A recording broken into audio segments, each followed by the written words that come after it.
पकड़ पकड़।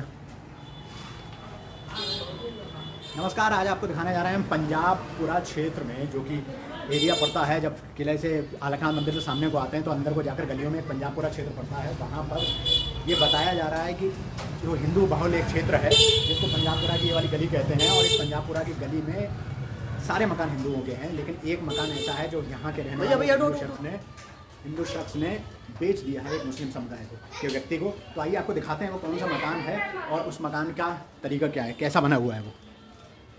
ये देखिए, ये है वो मकान।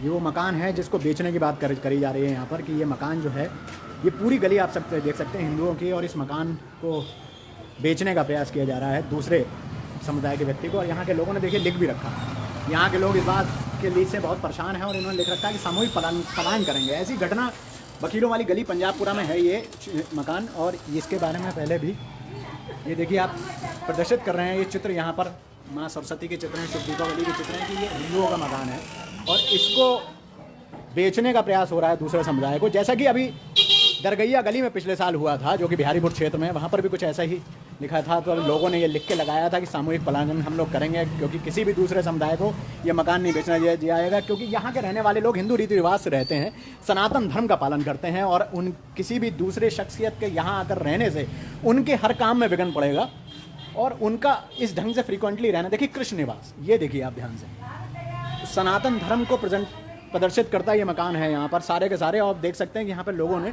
सामूहिक पलायन लिख रखा है।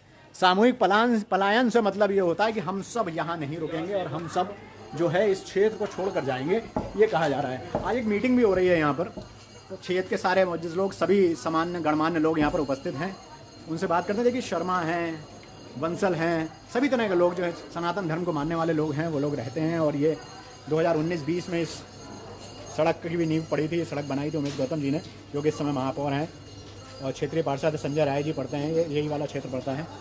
तो ये सामने एक मंदिर भी, आइए दिखाते हैं आपको मंदिर। सामने एक मंदिर है, श्री हनुमान जी का मंदिर है, जय श्री राम। ये देखिए मंदिर।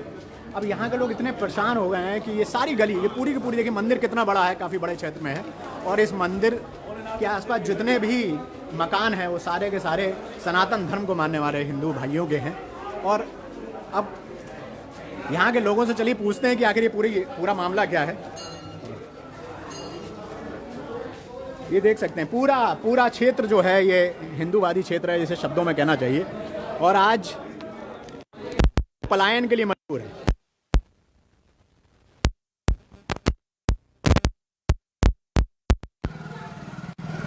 क्यों पलायन जा रहे हैं, कैसा लगा रहा है, ये आपको दिखाते हैं, आपको बताते हैं कि ये जो क्षेत्र है पंजाबपुरा का वकीलों वाली गली, यहाँ के बाशिंदों ने यह अपने दरवाजे पे लिख सकता है कि सामूहिक पलायन का मतलब होता है अपने क्षेत्र को छोड़कर हमेशा के लिए चले जाना, या फिर तब तक चले जाना जब तक कि स्थितियाँ समान नहीं होती हैं। तो आप समझ सकते हैं कि ये यहाँ पर क्यों हो रहा है। तो उसके लिए आइए चर्चा करते हैं, बातचीत करते हैं हम अपने यहाँ के लोगों से, और जानते हैं कि आखिर क्या कारण है कि जब लोगों को यहाँ से पलायन करना पड़ा। आइए बात करते हैं, क्या कारण है भाई साहब, बताएंगे क्या कारण है, सामूहिक पलायन क्यों लिखा गया है यहाँ पर, तो बताएंगे क्षेत्र के रहने वाले लोग क्यों लिखा गया है सामूहिक पलायन।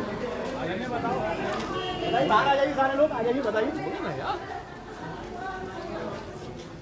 इस क्षेत्र के निवासी पीछे क्या कारण है, क्या है सर, सामूहिक पलायन लिखा हुआ है, हमने देखा यहाँ कई मकानों पर, इसका कारण क्या है। ऐसा है, यहाँ पे विशाल सक्सेना नाम के युवक ने अपना मकान मुस्लिम समाज की एक औरत को बेच दिया, जिसका नाम समदन पुत्री रईस अहमद मियाँ।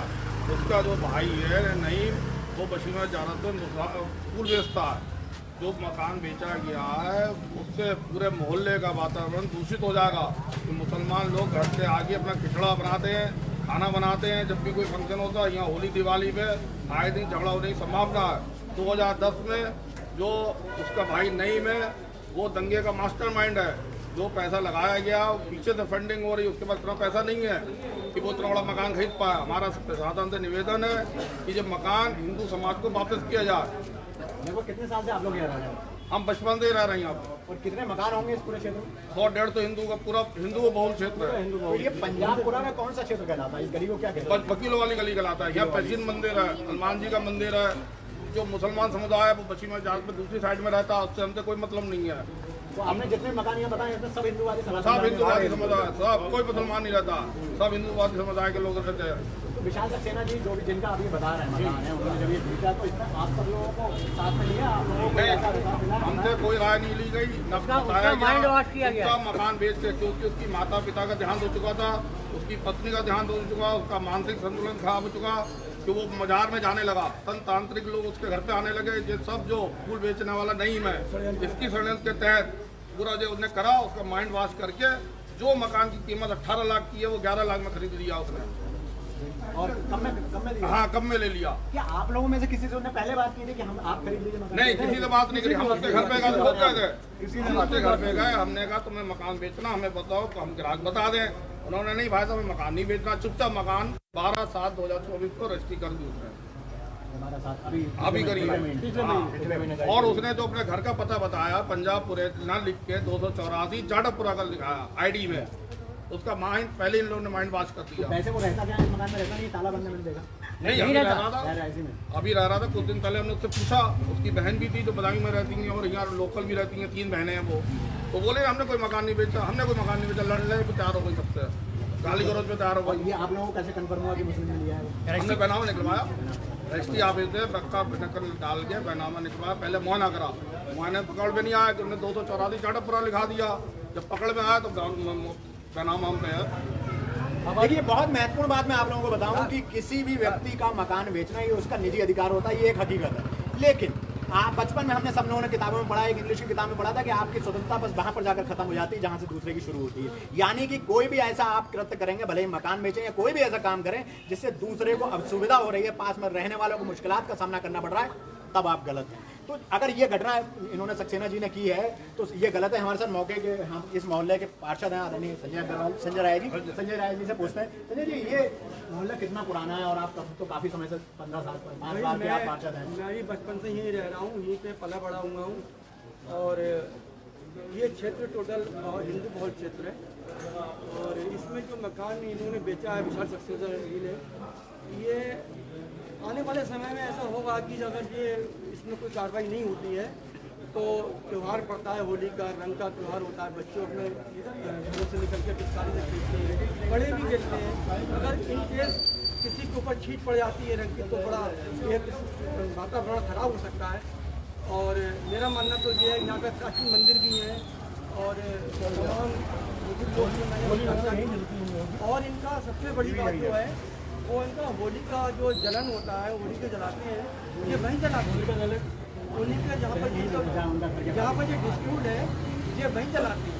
तो मेरा अनुरोध रहेगा प्रशासन से कि इस पर शीघ्र कोई ना कोई उचित कार्रवाई करें और इसमें कोई ऐसी व्यवस्था करें कि जो यहाँ का माहौल शांतिपूर्ण है, आने वाला समय भी जो है सौहार्दपूर्ण वातावरण में। आपका यहाँ पर बड़ा अच्छा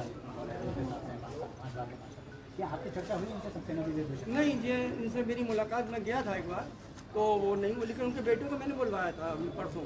तो वो बेटे को मैंने बुलवाया तो कि वो सिस्टर आ गई और वो मिसबिहेव करने लगी तो बात करना उचित नहीं है। आपसे भी मिसबिहेव मतलब सही से बात नहीं की? हाँ, ये सभी लोग बैठे थे यहाँ पर लगी साहब के, तो मतलब दाल में कुछ काला लग रहा है? हाँ, दाल में कुछ काला, इसलिए वो लोग बात नहीं करेंगे। मैं महिलाओं से जानना चाहूँगा, क्या आपको क्या लगता है कि अगर ऐसा हो गया यहाँ पर किस तरह की समस्याओं का सामना करना पड़ेगा? समस्याओं का, बच्चे हमारे इधर से लड़कियाँ निकलती हैं और यहाँ होली जलती है, रंग खेलते हैं हम लोग और हम निकल के भी जाते हैं। इनका क्या सब काम बाहर ही करते हैं ये लोग, तो दिक्कत होगी हम लोग। इनके परिवार से आपके कैसे रिलेशन है? जो सबके पास लेकिन अब इधर ये लोग बोलना इन लोगों ने बंद कर दिया था। ठीक दलाल के यहाँ लेकिन जैसा बताया जा रहा है कि कम पैसों में बेचा, ज़्यादा में बेचा होता तब भी ये बात समझ में आती है कि किस कारण से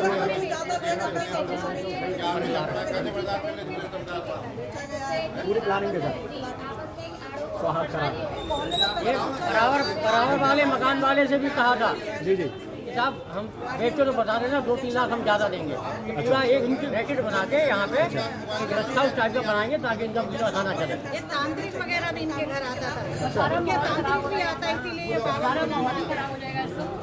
अच्छा, मतलब दिक्कत तो आप लोगों को होगी जाहिर सी बात। सब जनों मतलब उससे तो माहौल बिल्कुल ही खराब हो जाएगा। तो आप सबने कभी इकट्ठे होकर उनसे बात करी कि यार बात ही करना चाहिए? They are not interested to rock. अभी तक पता ही नहीं लगा किसी को।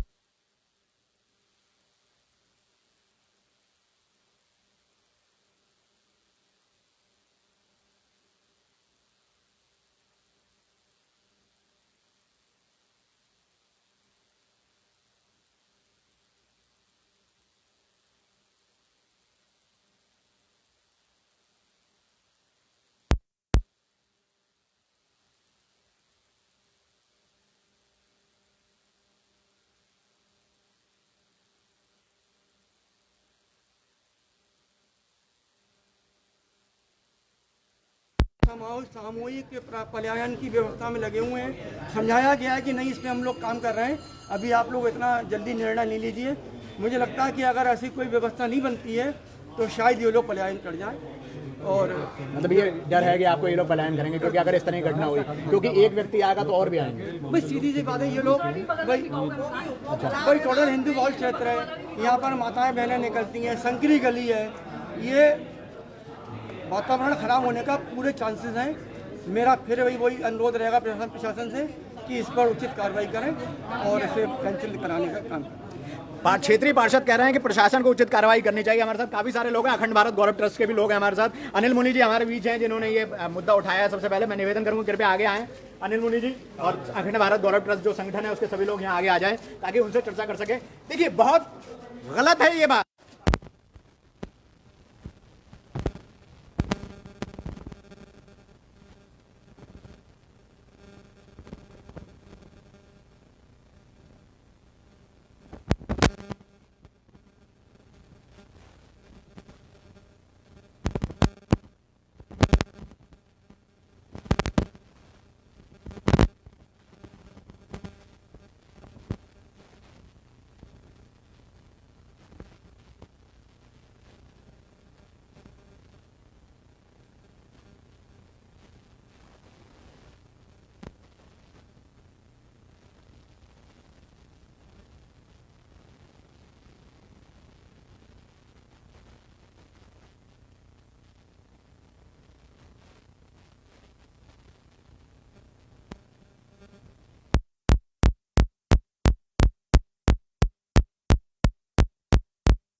मैं ये कहना चाहता हूँ कि आज पूरे देश के अंदर, देश और विदेश, यहाँ तक कि बांग्लादेश में आज एक स्थिति देख लीजिए, जहाँ हम हिंदू माइनॉरिटी में है, वहाँ पर एक विशेष समुदाय द्वारा उन हिंदुओं के साथ में क्या किया जाता है, और इसी तरह विस्तारवादी नीति की तरह एक एक करके पहले एंट्री करते हैं, फिर उसके बाद उसको विस्तार करते हैं और धीरे धीरे उस समाज को खत्म करते हैं। उसका साक्षात उदाहरण आप सीधे देखिए जम्मू कश्मीर, देखिए वेस्ट बंगाल, देखिए पश्चिम बंगाल, देखिए आसाम, देखिए केरला, देखिए पूरा देश के अंदर कौन सी ऐसी जगह है जहाँ पूरा प्रशासन या शासन या किसी भी तरह का अधिकारी इस बात का जवाब दे कि जहाँ हिंदू माइनॉरिटी में वो सुरक्षित है।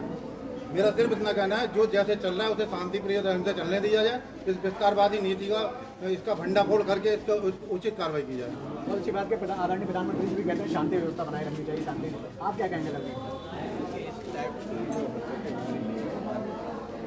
ये बहुत ज़्यादा संख्या में आने के लिए ये समझ में नहीं आ रहा है कि फंडिंग कहाँ से। इशू इरिगेशन विभाग भी देख रहा है कि आपको कम कीमत दिखाई जा रही है मकान की, तो मालूम है पैमाइश सही से नहीं हो रही, कहीं ना कहीं सरकार को चूना लगा है। वो लोग वहीं बैठ के कर लेते हैं सारी चीज़ें। इसलिए जो है प्रशासन को भी जागना होगा। खाली देखिए हम लोग अवेयर हो रहे हैं लेकिन प्रशासन साथ नहीं दे रहा है। मैं अपने केस में बताऊँ आपको, जब मैं 1 साल से चीखा था कि मंदिर बिकने वाला है तो हम लोग प्रशासन ने ध्यान नहीं दिया। जब बिक गया उसके बाद आगे खड़े हो गए झगड़ा ना हो। तो ये सब तरीके इन्हें बदलने होंगे। प्रशासन जो है अभी नींद से जागा नहीं है। सरकारें जरूर चेंज हो गई हैं लेकिन वो वही लेकिन उनका ढर्रा वही चल रहा है जो 12 साल 20 साल पहले का मायावती के टाइम का, समाजवादी के टाइम का। वो ढर्रा प्रशासन का तंत्र जो है तो सुधरेगा नहीं, इस टाइप की घटनाएं नहीं रुकेंगी और समाज को इसमें आक्रोशित होना होगा। समाज को आक्रोशित होना है, सही कहा इन्होंने। विकास मल्होत्रा जी हमारे साथ हैं, ये उस क्षेत्र के निवासी हैं, दरगैया गली, जहाँ 1.5-2 साल पहले भी एक ऐसी घटना हुई थी। पहले उस घटना के बारे में जानते हैं विकास जी से, और फिर इसमें इनका क्या उत्तरदायित्व रहेगा, क्या भूमिका रहेगी वो भी जानते हैं। विकास जी, दरगैया गली में भी एक पीछे प्यारेपुर क्षेत्र में ऐसा घटना हुई जहाँ आप रहते हैं, वो घटना क्या थी उसको संक्षेप में बताइए सर। यहाँ की घटना से कितना रिलेट करती है वो भी घटना इसी तरह थी कि वहाँ पर भी एक हिंदू बाहुल क्षेत्र था जो दरगैया गली हमारे वहाँ पर है, दुर्गा जी धाम मंदिर के बराबर में।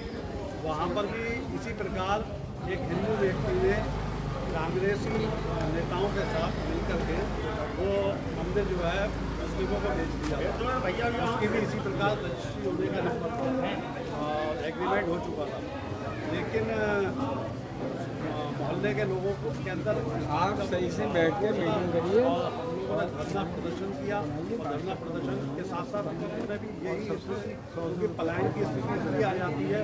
हर हिंदू व्यक्ति, हर हिंदू माताएं बहनें सबसे ज़्यादा मतलब डर अगर लगता है तो हमें लोगों को लगता है। आज बांग्लादेश की स्थिति आप सब देखो, इनका जो मैंने ये देखा कि बरेली में इस तरीके का जिहाद चल रहा है, उसको मैं नाम अगर दूँ तो भूमि जिहाद, जैसे लव जिहाद, इसी प्रकार ये भूमि जिहाद चल रहा है। और इनका काम कुछ नहीं है, इनका काम ये है कि कहीं भी गली में एक मकान मिल जाए, हिंदू बाहुल्य क्षेत्र में एक मकान मिल जाए और उसके बाद में ये उसको 2 रुपये महंगा भी खरीद लेंगे। लेकिन बाकी फिर जो और हिंदू भाई बहन हैं वो अपना अपना मकान 2 रुपये सस्ता भी बेच करके भाग जाएंगे। क्यों? क्योंकि उस परिवेश में, जिस परिवेश में हम लोग रहते हैं, हिंदू समुदाय रहता है, उस परिवेश में ये लोग नहीं रहते। इनका संस्कृति अलग है, इनके सारे जो धार्मिक कार्यक्रम है वो अलग है, इनके यहाँ बलि देने का वो है, इनके यहाँ काटने का है और हमारे यहाँ जोड़ने का है, हमारे यहाँ प्यार मोहब्बत का पैगाम देने के त्यौहार हैं। तो ये दोनों में बहुत बड़ा अंतर है और इसी अंतर की वजह से हम इनके साथ में किस प्रकार रह लें। और रहने की बात नहीं है, रहने को तो अभी मुझे पता लगा सामने ही सब मुस्लिम समुदाय रहता है, लेकिन 2010 से यहाँ पर इस मोहल्ले में झगड़े होते आ रहे हैं, आपस में झगड़े भी हुए हैं जो हम रिकॉर्ड हुए, जिसमें कर्फ्यू भी लगा, दुनिया भर के काम हुए। और अब उसी मोहल्ले में, उसी क्षेत्र में ये भूमि जिहाद छेड़ करके ये करना क्या चाहते हैं, इनके मंसूबों का पता लगाना चाहिए और इसको काम को रोकना चाहिए। बहुत अच्छी बात कही विकास जी ने कि मंसूबों को पता लगाना चाहिए। कुमार विश्वास जी ने एक शेर कहा था कि मस्जिदें तुमने बनाई, मंदिर हमारे तोड़कर। मस्जिदें तुमने बनाई, मंदिर हमारे तोड़कर। मस्जिदें बन नहीं सकती थी क्या मंदिर छोड़कर? तो आप लोगों का हमसे जुड़े रहने के लिए, और भी कोई कुछ कहना चाहता तो आ जाइए, फिर बात कर लीजिए। बहुत बहुत शुक्रिया सभी लोगों का। आप भी आ जाइए, कुछ बताना चाहते हैं आप? हाँ, ये हमारे पड़ोसी। ये जो पूरा इलाका है, ये पंजाब बनने वाली गली है, पूरा इलाका हिंदू वाली इलाका है। यहाँ सब साथी के लिए नहीं है, किसी तरह की कोई आपस में टेंशन नहीं है। सब मिल बांट करके त्यौहार होते हैं यहाँ पर, होली का त्यौहार, दिवाली का त्यौहार, सारे त्यौहार मिल बांट के करते हैं। और ऐसे में जो है अगर कोई दूसरे समुदाय के लोग यहाँ आते हैं, उनके आचार विचार रहन सहन अलग तरीके का है, उनका खान पान अलग तरीके का है, उनके जो कार्य होते हैं वो सड़कों पर होते हैं, तमाम तरह की चीज़ें जो है सड़कों बनती है। तो इस तरह से जो हम लोगों के यहाँ पर रहना मुश्किल हो जाएगा। हमारे प्रशासन से यही अनुरोध है कि हिंदू बाहुल इलाके के अंदर जो है इस तरह की जो घटना गई है कि एक मुसलमान को मकान बेच दिया गया है, उसको सीधी से सीधी जो है उसको बंदा किया जाए, उसका ट्रांसफर किया जाए। और किसी भी व्यक्ति को हिंदू मकान बेच, जो व्यक्ति हिंदू व्यक्ति किसी को मकान बेचते हैं, हमें इसमें कोई टेंशन नहीं है। बस यही है कि किसी अदर जो धर्म के लोग हैं वो यहाँ पर ना आए, क्योंकि यहाँ पर सिर्फ हिंदू समुदाय के लोग ही रहते हैं। इसलिए हम चाहते हैं कि हिंदू समाज कम्युनिटी के लोग हैं तो पूरे लोग रहे यहाँ पर, जिससे कि आगे भविष्य में किसी प्रकार का कोई दंगा, कोई टेंशन एनर्जी ना हो यहाँ पर। क्योंकि आपको पता ही है देश की हालत क्या हो रखी है। हर जगह आप देखिए टीवी के अंदर सुनने को मिल रहा है, तो समाचार बना होता है, सब जगह दंगे हो रहे हैं। तो हम चाहते हैं कि हम लोग शांति प्रिय लोग हैं, हम चाहते हैं कि शांति से ये समस्या का समाधान होना चाहिए। और जो विशाल सक्सेना जी है, मेरे पड़ोसी है, मैंने उनसे कई बार पूछा इस बात के लिए कि अगर आप अपना मकान बेच रहे हैं तो आप बताइए। हाँ, मैंने उनसे कई बार पूछा कि भैया आप अगर अपना मकान बेच रहे हैं तो आप हमारे लिए बताइए, हम इसकी व्यवस्था करेंगे। लेकिन उन्होंने कहा कि नहीं साहब मेरा मकान जो बात चल रही है, मैंने कहा किसको बेचूँ। कई बार मैंने आगाह भी किया कि किसी को भी दीजिए, लेकिन किसी ऐसे व्यक्ति को मत देना मकान जिससे कि आगे सारे मोहल्ले वालों को परेशानी खड़ी हुई है। लेकिन नहीं माने, उन्होंने मेरी बात का बिल्कुल भी जो है ध्यान नहीं दिया और कभी भी इस बात को नहीं तैयार हुआ कि हम अपना मकान बेच रहे हैं। और उन्होंने चुप छुपा के मकान जो है वो दूसरे धर्म के लोगों को बेच दिया, जो कि पूरा मोहल्ला इस बात से बहुत परेशान है। और सारे लोगों की मामला यही है कि सभी लोग जो है वह जो है इस मकान को किसी हिंदू समुदाय के लोग देंगे। इसलिए मैं कहना चाहूँगा प्रशासन से यही अपील है कि इस समस्या को जल्द से जल्द सुलझाए। बहुत अच्छी बात कही। देखिए, शांति प्रिय हिंदू समाज शांति प्रिय ढंग से अपनी बात कर रहा है। उनका सिर्फ प्रशासन से ये कहना है कि इस मामले का जल्दी जल्दी संज्ञान लेना चाहिए और किसी भी ऐसे व्यक्ति को जो कि हमारे धर्म से जुड़ा हुआ नहीं है उसको ये मकान खरीदने से रोकना चाहिए। दूसरी सबसे बड़ी बात, रजिस्ट्री विभाग के भी सभी अफसरों से मेरा निवेदन है कि वो इस वीडियो को संज्ञान में लें। जैसा कि बताया गया है कि 18 लाख की कीमत का मकान है लेकिन 11 लाख में रजिस्ट्री हुई है, इसका मतलब, और 20 लाख में बिका है, तो इसका मतलब जो बीच की ये राशि है इसमें कहीं ना कहीं कोई खेल हुआ है, कुछ छुपाया गया है। तो रजिस्ट्री विभाग भी पैमाइश करने के बाद ही इस मकान को कहीं बेचने की अनुमति दे, चाहे किसी को भी अनुमति दे, लेकिन वो बेचने की अनुमति तभी दे जब पूरी जाँच कर ले। हिंदू समाज हमेशा से अपनी बात सही लफ्ज़ों में, सही शब्दों में और सही तरीके से रखता हुआ आया है। मेरी निवेदन है उन सभी तमाम लोगों को, उन तमाम अफसरों से, उन तमाम प्रशासनिक अधिकारियों से और मुख्यमंत्री जी के डिपार्टमेंट से भी ये मेरा निवेदन है कि इस वीडियो को संज्ञान में लें और उसके बाद जितने भी ये जो पूरी घटना है